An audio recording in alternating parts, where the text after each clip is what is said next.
अस्सलाम वालेकुम नाज़रीन, आप देख रहे हैं जोत न्यूज़ और मैं हूं M L Arif daily issues के साथ। नाज़रीन, मुल्क को तकसीम की नहीं, इत्तेहाद की नहीं, नफाक की नहीं, इत्तफाक की और तफरीक की नहीं, तंजीम की ज़रूरत है। नजर ज़रूरत की नहीं, जमहूरियत की ज़रूरत है, इस्तेहकाम की ज़रूरत है और इस्तेहकाम के लिए अवाम को तरजीह बनाना होगा।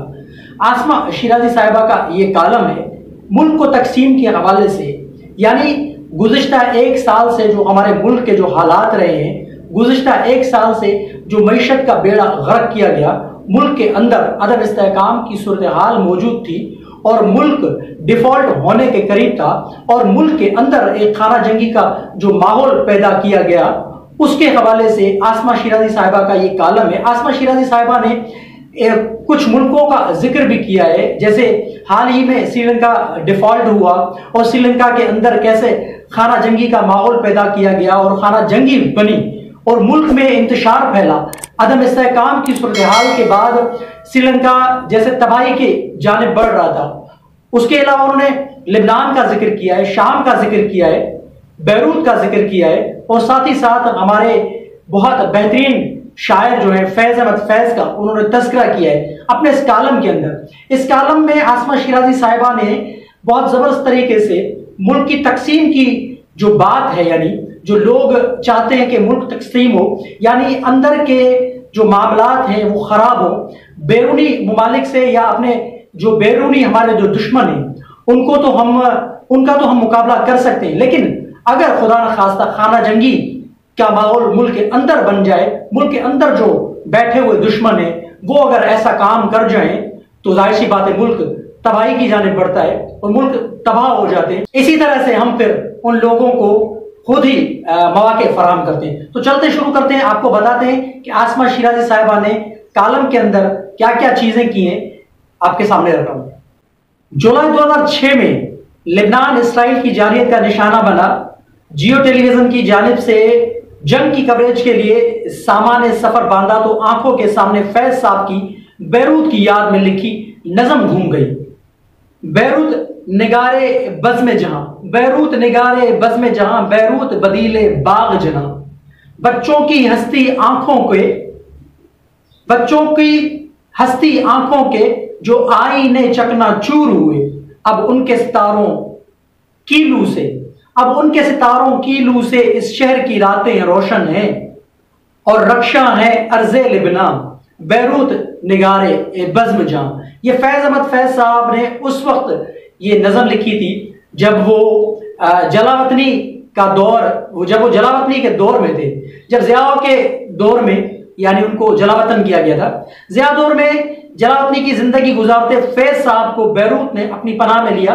बैरूत के साहिल पर नीले सब्ज बहरिया रूम की रंगत जैसी आंखों वाले लोग बेकरां मोहब्बत को दिलों में समाये जुल्म से नबद आजमा रहे। सैन में तसल्लुत की आरजू लिए मुल्क पड़ोसी यानी जारह इसराइल आए दिन सरहदों की पामाली को अपना हक समझता रहा। बैरूत की फिजाओं में हमेशा हंसने वाली मजामत न लेबनान को झुकने देती है और ना ही अवाम को, ना जाने बैरूत की हवाओं में कैसा सहर है जो मजामत वालों के लिए पनाह और बेआसरों के लिए आसरा बन जाता है। जुलाई 2006 का जिक्र यूं आया कि इसराइल की जानिब से मुसलसल हमले ना तो शहर की रोशनियों को गुल कर सके और ना ही अवाम के हौसले तोड़ सके। मुल्क की मसीही, शिया, सुन्नी और दरूजी आबादी एक झंडे तले जमा रही। जिस हिज़्बुल्लाह की अस्करी कुव्वत पर एतराज किया जाता, बवक्त जरूरत उसी हिज़्बुल्लाह को फौज का दायां बाजू करार दिया जाता। नौजवान लड़के लड़कियां डूबती शाम के मंजर में हाथों में हाथ डाले लेबनान की फतह के गीत गाते और सुबह सादिक फतेह मुबीन की दुआएं करते। ये बैरूत का जिक्र कर रही हैं आसमा शिराजी साहिबा। शहर में सुकूत था मगर दुश्मन भी मबूत था। सुबह खौफ के बगैर तुलू होती और शाम को कहबा खानों में जिंदगी जगमगाने लगती। जंग मुसल्लत थी मगर अमन के ख्वाब भी थे। लेबनान जीत रहा था तो फकत उम्मीद पर। फतह के गीतों की गुनगुनाहट थी, आज थी और ख्वाब थे। आज बैरूत इसलिए याद आया कि मजामत का इस्तारा शहर जिसे कोई न जीत सका मगर तकसीम और मुआशी नाअमारी सियासी अदम इस्तेहकाम हावी हुआ तो खुशबुओं के शहर में बारूद की बू फैल गई। बैरूनी जारियत से मुत्तहद लड़ने वाला मुल्क आपस की तकसीम का शिकार हुआ। आज भी मुनक़सिम लेबनान को बैरूनी जारियत गोंद की तरह जोड़ देती है, मगर मुआशी अफरा तफरी यकजहती के लिए खतरा भी बन चुकी है। मैंने अपने इंट्रो में जैसे जिक्र किया कि हमारे मुल्क को भी यानी बैरूत लेबनान जैसे बनाने की कोशिश की गई, श्रीलंका जैसे बनाने की कोशिश की गई, नाकाम कोशिश की गई, जिसको मौजूदा मखलूद हुकूमत ने बड़े बेहतरीन अंदाज से यानी मुल्क को डिफॉल्ट होने से बचाया। क्योंकि देखें, मुल्क है तो हम हैं, और मुल्क मईशत से चलता है, रियासत मईशत से चलती है, रियासत सियासत से चलती है। सियासत अच्छी करें, मुल्क के लिए करें तो जबर से। अगर सियासत इंतशार फैलाने के लिए करेंगे, नफरतें बढ़ाने के लिए करेंगे, मुल्क को नुकसान पहुंचाने के लिए करेंगे, तो जाहिर सी बात है वो सियासत नहीं, वो इंतकाम होता है। तो आसमा शिराजी साहिबा ने ये जिक्र किया है। अच्छा, आगे बढ़ने से पहले मैं एक और जिक्र करूं। कुछ रोज कबल हमारे सेनेट के डिप्टी चेयरमैन साहब ने भी मुल्क की तकसीम की एक बात की थी, जिसके बाद खास करके सूबा सिंध के अंदर एक बेचैनी छा गई है।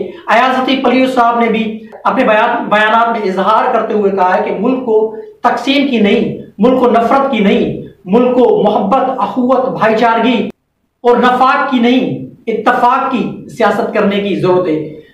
अब सेनेट के डिप्टी चेयरमैन ने तो एक बात ऐसे छोड़ दी, हालांकि उनको जिक्र नहीं करना चाहिए था।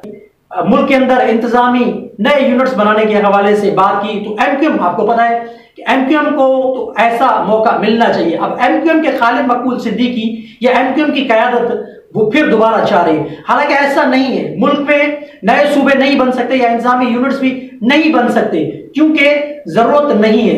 इस वजह से, क्योंकि मामलात सूबाई हुकूमतें संभाल रही हैं। हाँ, ये अलग बात है कि पीपल्स पार्टी की हुकूमत कैसे चला रही है अपने मामलात, निचली सतह पे जो अख्तियारात हैं वो लाने चाहिए, वो बांटने चाहिए, वो नहीं बांट रही, वो एक अलग बात है। लेकिन उसको जवाब बना के सिंध को तोड़ने की या मुल्क को तकसीम करने की बात जो है, ये इस वक्त हमारा मुल्क इस बात का मुतहम्मिल नहीं है।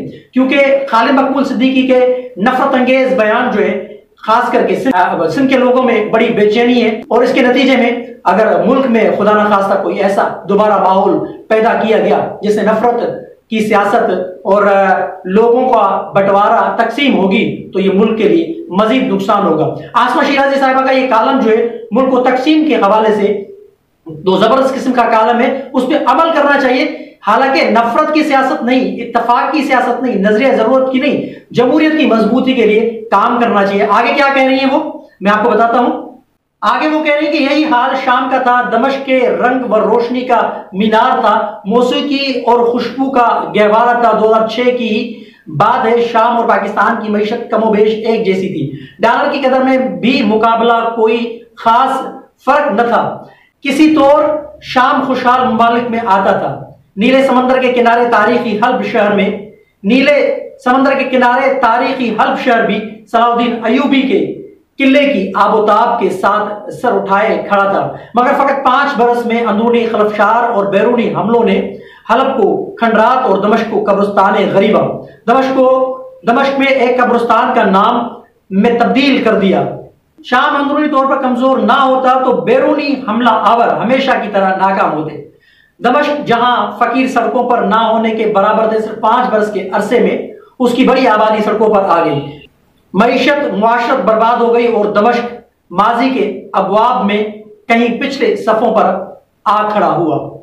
2014 से हर साल इराक जाने का इत्तफाक रहा है। नजफ की गलियों का सुरूर और करबला में एहसास का जादू यूं अपनी जानिब खींचता है जैसे जिंदगी सांस को 2014 का निस्बतन तबाहशुदा इराक यकसर तब्दील हो चुका है। आमरीत, सियासी रस्सा कुशी और फिर दाइश के गहरे साए में लिपटा इराक तवील स्याह दौर से निकल रहा है।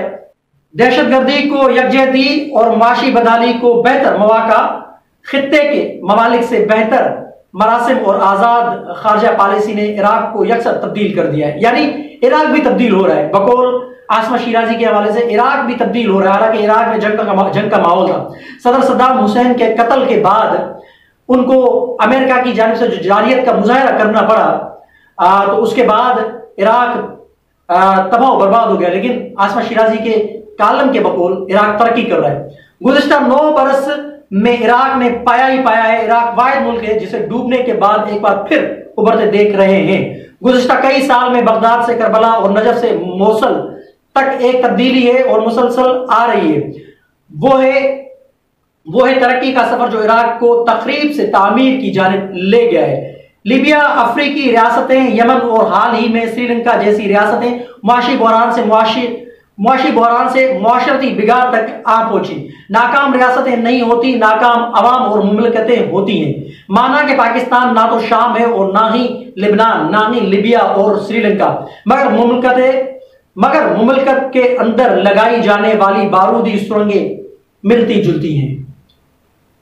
मुल्क को तकसीम की नहीं, इत्तेहाद की, नफाक की नहीं, इत्तफाक की और तफरीक की नहीं, तंजीम की जरूरत है। नजरिया जरूरत की नहीं, जमहूरियत की जरूरत है। इस्तेहकाम की जरूरत है और इस्तेहकाम के लिए अवाम को तरजीह बनाना होगा। उम्मीद अच्छी चीज है, मगर उम्मीद का दामन तंग पड़ तो झोली में फकत नाउमीदी के पत्थर रह जाते हैं। हमें आगे देखना है, मौका तलाश करना है, तामीर के रास्ते ढूंढना है।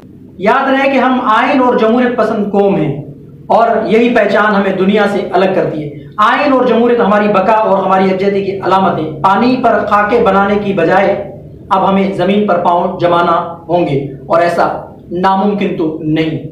बिल्कुल इसमें कोई शक व शुबा नहीं। पिछले एक साल से जो पाकिस्तान के अंदर एक सूरत हाल पैदा की गई अदम इस्तेहकाम की या मईशत को तबाह और बर्बाद करने की, उससे पाकिस्तान अब निकल चुका है। पाकिस्तान डिफॉल्ट होने से बच गया है। आलमी लेवल पे पाकिस्तान के लिए अच्छी खबरें आ रही हैं। ये मौजूदा PMLN और मखलूत हुकूमत की ये काविशें थी जिन्होंने, और खास करके वजीर आज़म पाकिस्तान मियां मोहम्मद शहबाज शरीफ और आर्मी चीफ सैयद आसिम मुनीर साहब की काविशें और कोशिशें थी जिनकी बदौलत पाकिस्तान डिफॉल्ट होने से बचा। तो आसमा शिराजी साहिबा का कालम मैंने आपके सामने रखा। कमेंट सेक्शन में अपनी राय का इजहार जरूर कीजिएगा। तब तक के लिए अल्लाह हाफ़िज़।